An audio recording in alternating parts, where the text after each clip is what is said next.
इस पूरे एपिसोड की शुरुआत एक बेहद नाटकीय और रहस्यमयी माहौल से होती है, जहां मालसा अपने प्रेम और शक्ति के बीच झूलती हुई दिखाई देती है। उसका मन प्रेम की ज्वाला में जल रहा है, लेकिन साथ ही उसके सामने समाज और परंपराओं की दीवारें खड़ी हैं। वो कहती है कि उसने अपने स्वप्नों में भी अब मार्तन को देखना शुरू कर दिया है, और उसके लिए ये प्रेम केवल एक भावना नहीं बल्कि एक जीने का उद्देश्य बन चुका है। दूसरी ओर गौ वाले राजा और असुर एकजुट होकर मालसा और मार्तन के खिलाफ खड़े हैं। मालसा के सामने सवाल है, क्या वो अपने प्रेम की रक्षा करे या अपने माता पिता और समाज की मर्यादा?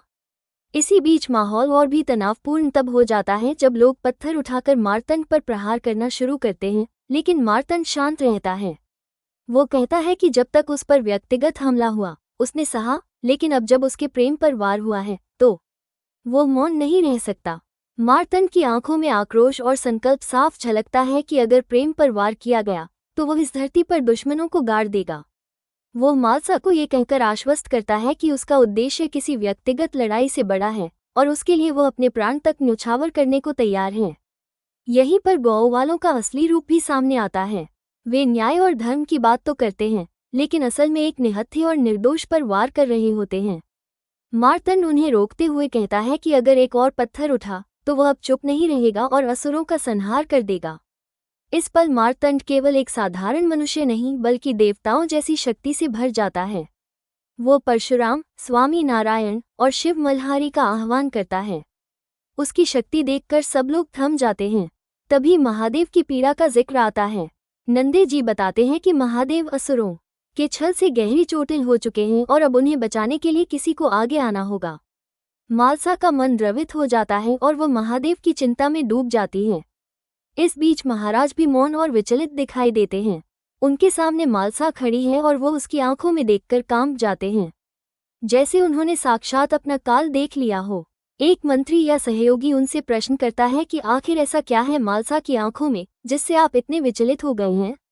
लेकिन महाराज मौन हो जाते हैं और कहते हैं कि सत्य जानना तुम्हारे लिए उचित नहीं है, क्योंकि यह सत्य अत्यंत भयानक है। महाराज स्पष्ट करते हैं कि मालसा केवल एक साधारण स्त्री नहीं है बल्कि उनकी मृत्यु का प्रतीक है। वो मानते हैं कि मालसा शक्ति का साक्षात रूप है, पार्वती का अंश है और उसकी आंखों में उन्हें अपनी मृत्यु दिखाई देती है। यहाँ पर नाटकीयता और भी बढ़ जाती है, क्योंकि अब मालसा का स्वरूप केवल एक प्रेमिका का नहीं बल्कि शक्ति का प्रतीक बन चुका है। गौ वाले और विरोधी पक्ष इस स्थिति को भड़काते हैं। वे कहते हैं कि मालसा की पितृभक्ति का अपमान हुआ है और अब इस अपमान का दंड पूरा जेजुरी भुगतेगा। यदि जेजुरी का विनाश रोकना है तो पिता को अपनी पुत्री को रोकना ही होगा। महाराज को ये संदेश दिया जाता है कि साम, दाम, दंड, भेद जो भी करना पड़े, लेकिन मालसा का विवाह मुरली से होना चाहिए, अन्यथा पूरा जेजुरी उनके क्रोध से जलकर भस्म हो जाएगा। ये सुनकर पिता की पीड़ा और बढ़ जाती है। वो कहते हैं कि एक पिता के लिए इससे बड़ी लज्जा क्या होगी कि उसकी पुत्री खुलेआम अपने प्रेमी के पास खड़ी है और समाज उनके संस्कारों पर सवाल उठा रहा है। मालसा अपने पिता से कहती है कि आप ही ने मुझे जन्म दिया है और मैं आपका ऋण नहीं चुका सकती। मैं नहीं चाहती कि आपके ऊपर आपके ही जन्मदाता की मृत्यु का कलंक लगे। हमारा प्रेम कलंकित हो जाएगा, इसलिए यदि आप चाहते हैं तो मुझे भस्म कर दीजिए, लेकिन मेरे प्रेम की पवित्रता पर प्रश्न चिन्ह न लगाइए। मार्तंड भी हस्तक्षेप करता है और कहता है कि वह नहीं चाहता कि मालसा अपने ही पिता की मृत्यु का कारण बने। यहाँ पर प्रेम और कर्तव्य का संघर्ष अत्यंत तीव्र हो जाता है। फिर एक महत्वपूर्ण मोड़ आता है जब पिता मालसा से कहते हैं कि यदि वास्तव में उसका प्रेम पवित्र है तो उसे एक परीक्षा देनी होगी। ये केवल परीक्षा नहीं बल्कि मूल्य होगा जो उसे अपने माता पिता के लिए चुकाना होगा। हर संतान पर माता पिता का ऋण होता है, जन्म देने का, पालन पोषण का, संस्कार देने का। अब मालसा को ये तय करना है कि वो अपने प्रेम को चुनेगी या अपने माता पिता का जीवन। यह निर्णायक क्षण पूरे एपिसोड का सबसे भावनात्मक और नाटकीय पल बन जाता है। मालसा रोते हुए स्वीकार करती है कि उसके माता पिता का अधिकार उसके जीवन पर सर्वप्रथम है। पिता और समाज ये शर्त रखते हैं कि मालसा को अपने प्रेम का त्याग करना होगा, लेकिन मालसा हार नहीं मानती। वो कहती है कि उसका और मार्तंड का प्रेम उतना ही पवित्र और सत्य है जितना गंगा का जल और जितना शिव और शक्ति का संबंध। वो अपने प्रेम की पवित्रता सिद्ध करने के लिए हर परीक्षा देने को तैयार है। ये कहते हुए उसकी आंखों में आंसू और हृदय में दृढ़ता साफ झलकती है। फिर एक उपमा दी जाती है, जिस प्रकार मिट्टी और बीज का संबंध होता है वैसे ही संवाद और समझ का संबंध होता है। बीज तभी अंकुरित होता है जब मिट्टी उसे जल, वायु और देखभाल देती है। उसी प्रकार संवाद तभी पनपते हैं जब उनमें प्रेम और समझ की धूप पड़ती है। यहाँ पर यह संदेश दिया जाता है कि माता पिता और संतान का संवाद ही जीवन की असली रेखा है। अंतिम क्षणों में मार्तंड भी मालसा को समझाता है कि वो अपने अंत के लिए भी सच्चाई पर अडिग रहेगा। वो महाराज के सामने आकर घोषणा करता है कि वो पीछे नहीं हटेगा, चाहे उसकी मृत्यु क्यों न हो। एपिसोड इस भावनात्मक और विस्फोटक मोड़ पर समाप्त होता है, जहां मालसा अपने प्रेम और कर्तव्य के बीच खड़ी है, पिता अपनी प्रतिष्ठा और समाज की लाज बचाने के लिए संघर्ष कर रहे हैं, और मार्तंड प्रेम और धर्म की रक्षा के लिए अपने प्राण दांव पर लगाने को तैयार हैं। इस पूरे एपिसोड की शुरुआत एक बेहद नाटकीय और रहस्यमयी माहौल से होती है, जहां मालसा अपने प्रेम और शक्ति के बीच झूलती हुई दिखाई देती है। उसका मन प्रेम की ज्वाला में जल रहा है, लेकिन साथ ही उसके सामने समाज और परंपराओं की दीवारें खड़ी हैं। वो कहती है कि उसने अपने सपनों में भी अब मार्तंड को देखना शुरू कर दिया है, और उसके लिए ये प्रेम केवल एक भावना नहीं बल्कि एक जीने का उद्देश्य बन चुका है। दूसरी ओर गौ वाले राजा और असुर एकजुट होकर मालसा और मार्तंड के खिलाफ खड़े हैं। मालसा के सामने सवाल है, क्या वो अपने प्रेम की रक्षा करे या अपने माता पिता और समाज की मर्यादा? इसी बीच माहौल और भी तनावपूर्ण तब हो जाता है जब लोग पत्थर उठाकर मार्तंड पर प्रहार करना शुरू करते हैं, लेकिन मार्तंड शांत रहता है। वो कहता है कि जब तक उस पर व्यक्तिगत हमला हुआ उसने सहा, लेकिन अब जब उसके प्रेम पर वार हुआ है तो वो मौन नहीं रह सकता। मार्तंड की आंखों में आक्रोश और संकल्प साफ झलकता है कि अगर प्रेम पर वार किया गया तो वह इस धरती पर दुश्मनों को गाड़ देगा। वो मालसा को ये कहकर आश्वस्त करता है कि उसका उद्देश्य किसी व्यक्तिगत लड़ाई से बड़ा है, और उसके लिए वो अपने प्राण तक न्यौछावर करने को तैयार है। यहीं पर गौ वालों का असली रूप भी सामने आता है। वे न्याय और धर्म की बात तो करते हैं, लेकिन असल में एक निहत्थे और निर्दोष पर वार कर रहे होते हैं। मार्तंड उन्हें रोकते हुए कहता है कि अगर एक और पत्थर उठा तो वह अब चुप नहीं रहेगा और असुरों का संहार कर देगा। इस पल मार्तंड केवल एक साधारण मनुष्य नहीं बल्कि देवताओं जैसी शक्ति से भर जाता है। वो परशुराम, स्वामी नारायण और शिव मल्हारी का आह्वान करता है। उसकी शक्ति देखकर सब लोग थम जाते हैं। तभी महादेव की पीड़ा का जिक्र आता है। नंदे जी बताते हैं कि महादेव असुरों के छल से गहरी चोटिल हो चुके हैं और अब उन्हें बचाने के लिए किसी को आगे आना होगा। मालसा का मन द्रवित हो जाता है और वह महादेव की चिंता में डूब जाती है। इस बीच महाराज भी मौन और विचलित दिखाई देते हैं।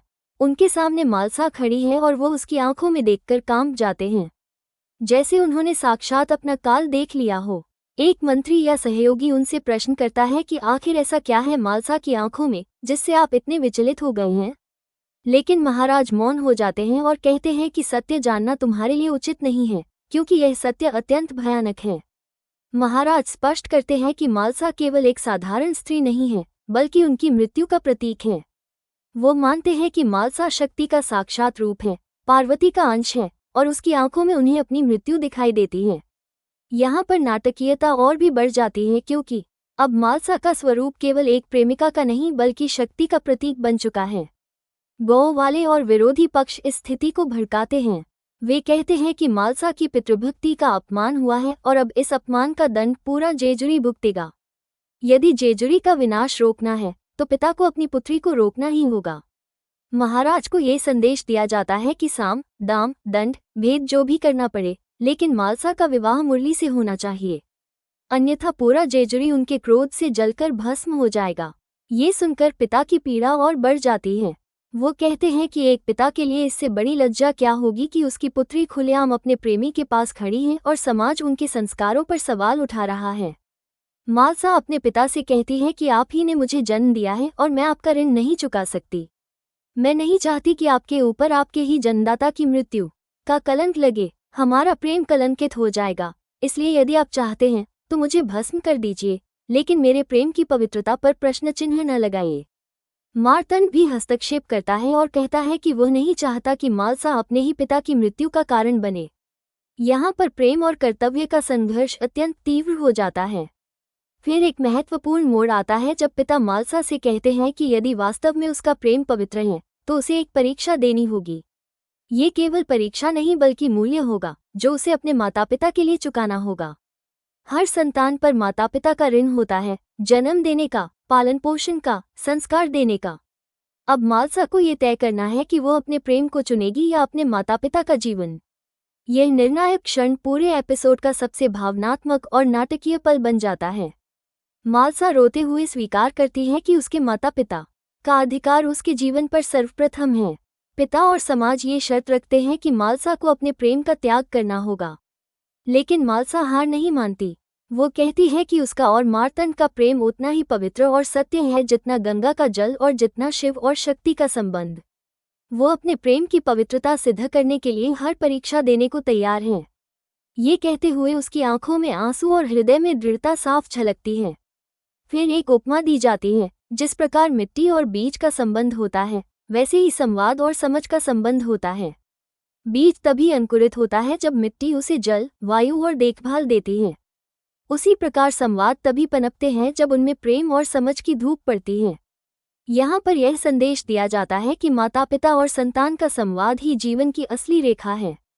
अंतिम क्षणों में मार्तंड भी मालसा को समझाता है कि वो अपने अंत के लिए भी सच्चाई पर अडिग रहेगा। वो महाराज के सामने आकर घोषणा करता है कि वो पीछे नहीं हटेगा, चाहे उसकी मृत्यु क्यों न हो। एपिसोड इस भावनात्मक और विस्फोटक मोड़ पर समाप्त होता है, जहां मालसा अपने प्रेम और कर्तव्य के बीच खड़ी है, पिता अपनी प्रतिष्ठा और समाज की लाज बचाने के लिए संघर्ष कर रहे हैं, और मार्तंड प्रेम और धर्म की रक्षा के लिए अपने प्राण दांव पर लगाने को तैयार हैं।